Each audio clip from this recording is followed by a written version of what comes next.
समूह शरण का ध्यान करेंगे। इससे हमारे जीवन में विशेष ऊर्जा का संचार होगा, हमारा तन मन और आत्मा स्वस्थ होगा। और सबको नासाग्र दृष्टि रखना है। रीढ़ की हड्डी को सीधा करते हुए प्रारंभ करेंगे, गहरी श्वास लेते हुए। और सबसे पहले ओम का उच्चारण करते हुए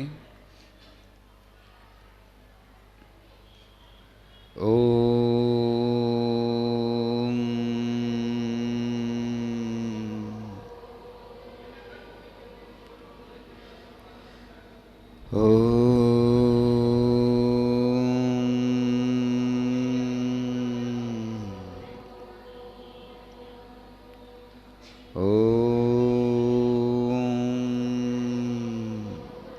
जहाँ पर समान रूप से शरण मिलती है उसको कहते हैं समूह शरण।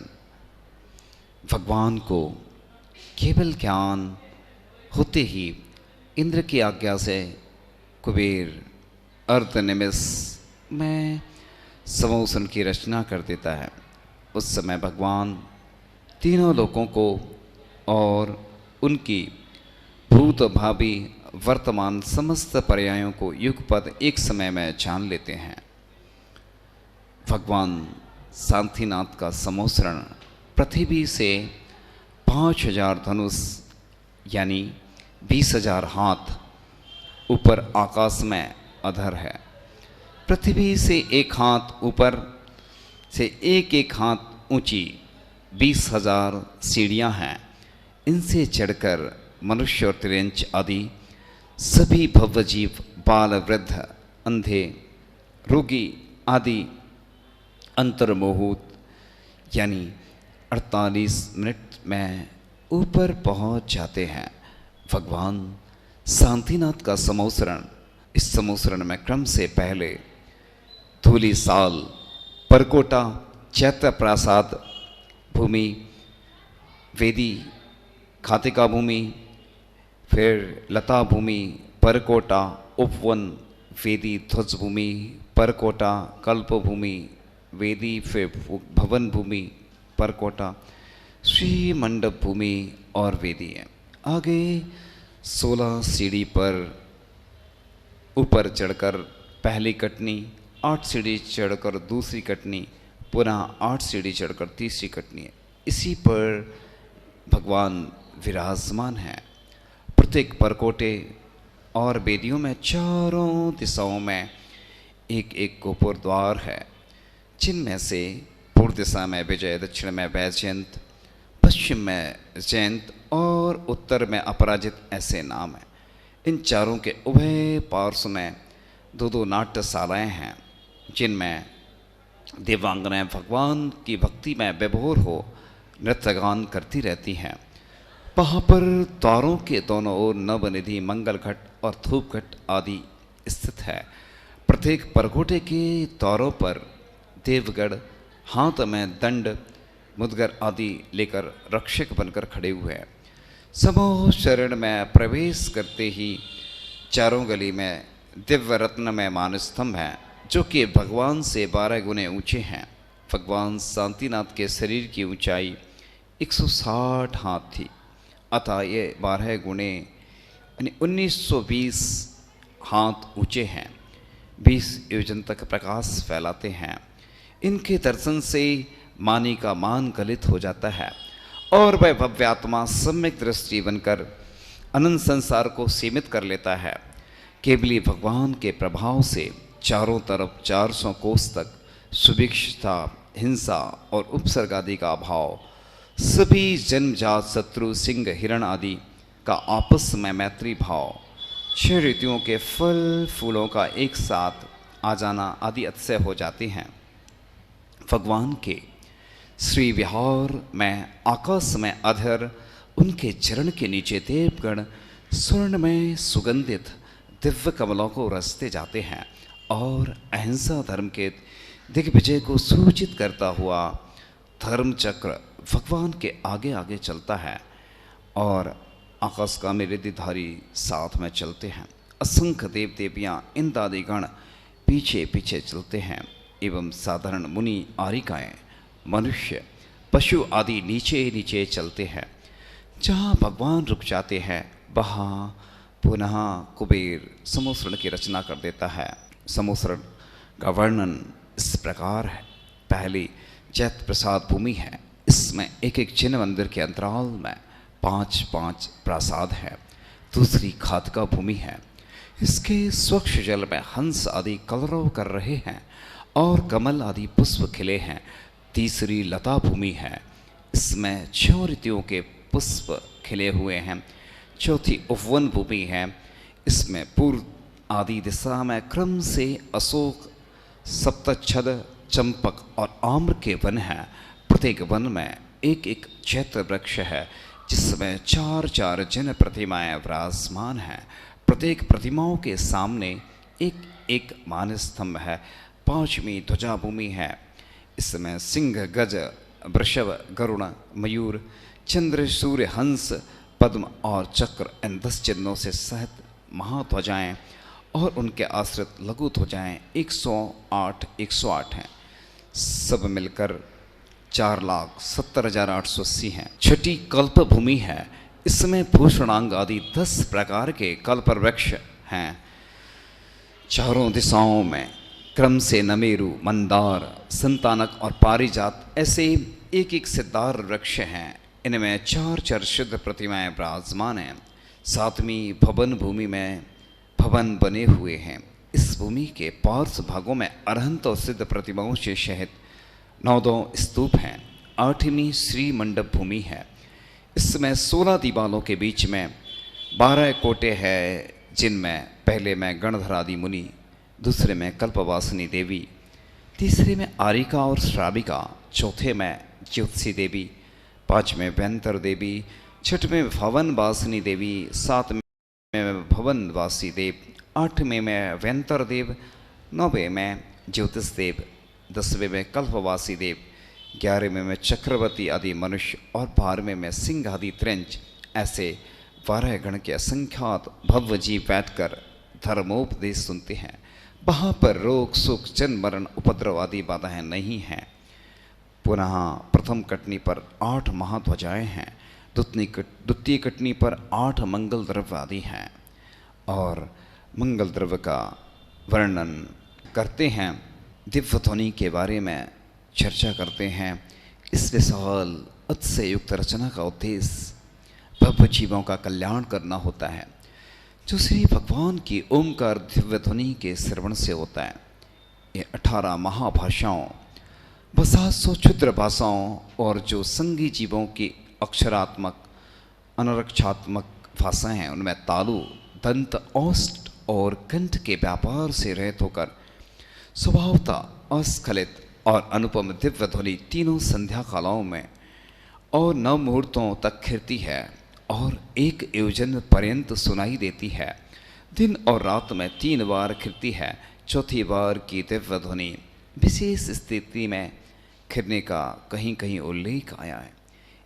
यह दिव्य ध्वनि देशना प्रत्येक बार में 6 घटी प्रमाण होती है, यानी 1 घटी 24 मिनट, तो 6 घटी 24 का गुणित क्रम से 24 मिनट में करते हैं तो 7 घंटा 12 मिनट हुए, तो 3 बार में कुल 21 घंटे 36 मिनट, शेष 2 घंटा 24 मिनट का अंतराल होता है। इस प्रकार 24 घंटे होते हैं। तीर्थंकर के समक्ष केवली भगवान भी विराजते हैं, यद्यपि वो भी अनंत चतुष्ट आदि से युक्त होते हैं। वह उनकी गंधकुटी होती है। तीर्थंकर के समक्ष गंधकुटी नहीं आती है। सो वे समोसरण में पुष्प वाटिका भूमि में चंद्रकांत शिला पर, उपवन भूमि में नव स्तूपों के समक्ष खिरती है, या शंका समाधान व स्वयं का ध्यान होता रहता है। यह दिव्य ध्वनि मेघ गर्जना के समान होती है। मगध आदि के देवों के निमित्त से संस्कृत रूप परिणत हो जाती है। भगवान की वाणी एक रूप होकर भी, तो इस प्रकार से दिव्य ध्वनि का वर्णन हुआ।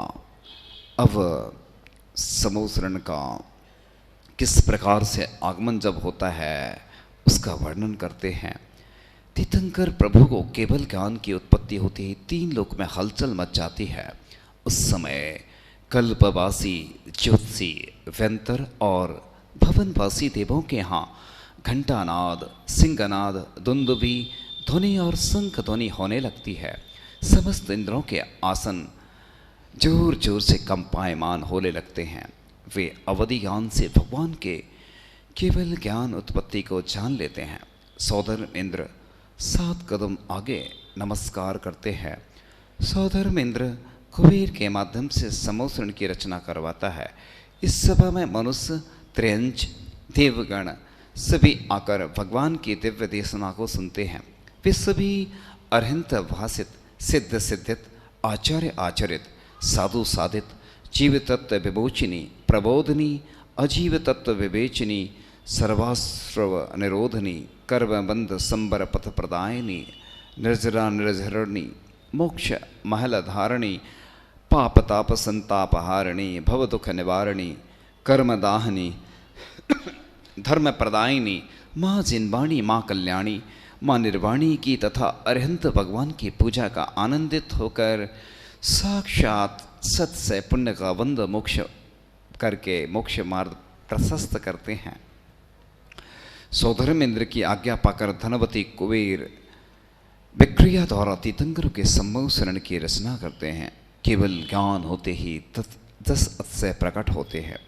धर्म देशना के भाव से प्रभु का सम्मोसरण यहाँ पर आता है। यहाँ पर सुख, शांति, समता, अहिंसा, वात्सल आदि का यह आश्रय भूत होता है। इस प्रकार से इस सम्मोसरण का वर्णन है। सम्मोसरण में चारों दिशाओं में 4 मान स्तंभ होते हैं, जिनके दर्शन मात्र से अहंकारी जीवों का मान गलित हो जाता है। और मान स्तंभ के मूल एवं ऊपरी भाग में प्रत्येक दिशा में प्रातिहार से युक्त मनोगजन प्रतिमाएं होती हैं। इस प्रकार से भगवान पूर्व या उत्तर की मुख मुद्रा में उस सम्मोसरण में विराजमान होते हैं। हे भगवान, मैंने भी कितने ऐसे पाप के कार्य किए भगवान, लेकिन कभी भी पुण्य कार्य में नहीं लग पाया। हे भगवान, मुझे सामर्थ्य देना, शक्ति देना कि जिससे मैं आपकी भक्ति कर सकूं भगवान। हे भगवान, मैं कई बार सम्मोसरण में आया, लेकिन बस इधर उधर घूमता रहा और कभी भी अपने स्वरूप का भान नहीं किया भगवान। हे भगवान, मेरे भूत में जो हुआ, मैंने भूत में जो किया वो ठीक है, वर्तमान में जो भी किया ठीक है भगवान। अब मैं अपना भविष्य सुधारना चाहता हूँ भगवान। मेरे द्वारा एक इंद्रिय से 5 इंद्रियों के जीवों का कई बार विभिन्न माध्यम से घात हुआ। वो कितने सारे लोगों से मैंने कभी झूठ बोला, कभी अन्य ऐसे पाप के कार्य किए भगवान। अब आपके चरणों में मैं अपनी निंदा, गर्ह, आलोचना करके हे भगवान अपने पापों का प्रक्षालन करने का प्रयास कर रहा हूँ भगवान। इस पुरुषार्थ में भगवान मैं सफल हूँ। हे भगवान, आपके सम्मोसरण में आकर भी मैं अगर अपने पापों का प्रक्षालन नहीं कर पाया, हे भगवान, मैं दुनिया में कहाँ जाऊँगा? आप ही हैं भगवान। बस मैं आपसे ही अपनी बात कह सकता हूँ भगवान। दुनिया में ऐसी कोई जगह नहीं है, कोई स्थान नहीं है जहाँ पर मैं अपने पापों का प्रक्षालन कर सकूं। हे भगवान, मैं अपने मुख से भी वर्णन नहीं कर सकता हूँ। गुरु के पास जाता हूँ तो मेरी हिम्मत नहीं हो पाती है। मैं सोचता हूँ कि गुरु महाराज से अपने पापों का प्रक्षालन करूँगा, प्रायश्चित लूँगा, सोचता हूँ। लेकिन गुरु के पास जैसे ही जाता हूँ, कई बार ये लगता है गुरु क्या सोचेंगे, लेकिन गुरु ही प्रभु बनने का रास्ता खोलते हैं। और जब गुरु से आलोचना हो जाती है, जिस प्रकार से वैद्य को रोग बताने के बाद वह औषधि देता है और औषधि ग्रहण करने से उपचार जब हो जाता है तो मन, वचन, तन शुद्ध हो जाता है। शुद्धिकरण का एक ही उपाय है, गुरु महाराज से अपने दोषों की आलोचना करना। गुरु महाराज बड़े महान होते हैं, वह शिष्यों के दोषों को किसी से कहते नहीं हैं और यथा योग प्रायश्चित देकर उसको शुद्ध कर देते हैं और शिष्य भी गुरु की तरह महान बन जाता है। जैन दर्शन में बहुत शक्ति है, यहाँ भगवान बनने की शक्ति होती है। उस आत्म तत्व में व्यक्ति दर दर की ठोकर खाता रहता है, लेकिन जब वह मुनि मुद्रा को धारण कर लेता है त्रिलोक में पूज्य हो जाता है, पंच महागुरु में वह आ जाता है। यहाँ पर बस सच्चे हृदय से जो अपनी निंदा ग्रह आलोचना करता है वह भी पुण्यशाली हो जाता है। इस तन के द्वारा, तन मिला तुम तप करो, करो कर्म का नाश, रवि शशि से भी अधिक है तुम में दिव्य प्रकाश। इस आत्मा में अनंत शक्ति है, उस शक्ति को अभिव्यक्ति करने की आवश्यकता होती है। उस शक्ति के द्वारा हम पाप के कार्य भी कर सकते हैं, पुण्य के कार्य भी कर सकते हैं। व्यक्ति अपनी इस ऊर्जा को व्यर्थ के कार्यों में, दूसरों की आलोचना करने में और सप्त व्यसन में लगाता रहता है। यदि व्यक्ति चाहे तो इस ऊर्जा को अपने कल्याण में भी लगा सकता है, पुण्य के कार्य में भी लगा सकता है। पुण्य बढ़ाने के लिए भी पुण्य की आवश्यकता होती है। इसलिए हे भगवान, आपके समूह शरण में मेरे कष्ट दूर हो गए, मेरी सभी बाधाएं दूर हो गईं। वर्तमान में भी देखा जाता है कि शांति धारा करने से, भगवान की पूजन करने से, अभिषेक करने से, आहार दान करने से और औषधि दान करने से, अभय दान, शास्त्र दान करने से और विशुद्धि बढ़ाने से, जप अनुष्ठान करने से पुण्य में वृद्धि देखी जाती है। क्योंकि जो कर्म है हमने किए हैं पूर्व में, वर्तमान में हम विशुद्धि कर सकते हैं, विशुद्धि बढ़ा सकते हैं।